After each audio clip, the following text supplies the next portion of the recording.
Hello everyone, welcome back to next tutorial, your go-to source for all GIS and land surveying tips.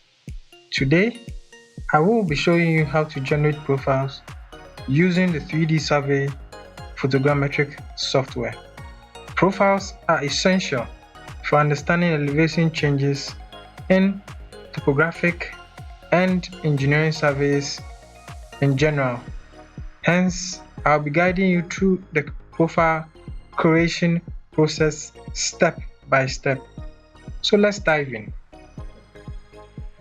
To calculate your profile, you select the point cloud which you would want to use for the profile. When this is selected, we head over to click on the calculate profile button.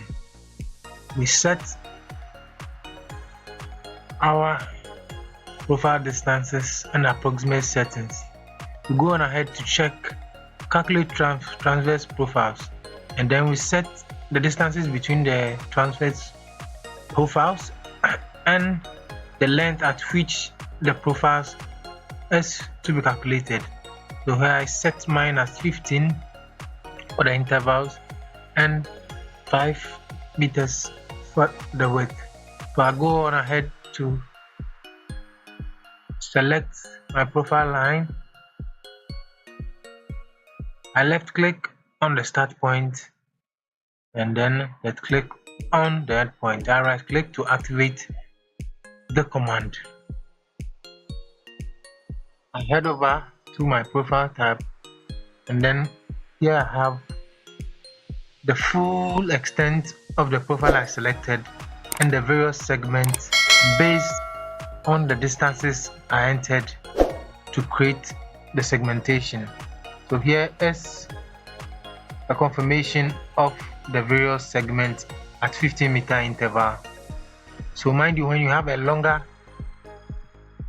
profile length, it's going to generate it based on that various interval.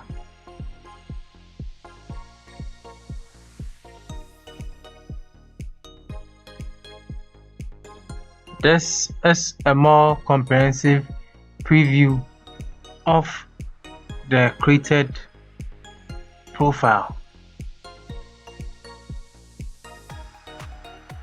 So to export our profile into a third-party CAD software, we click on our export and then we export our DXF.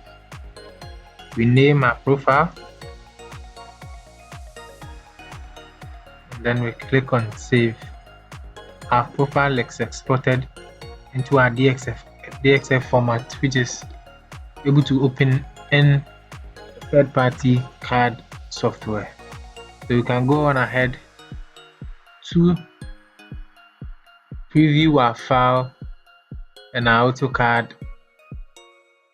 software interface.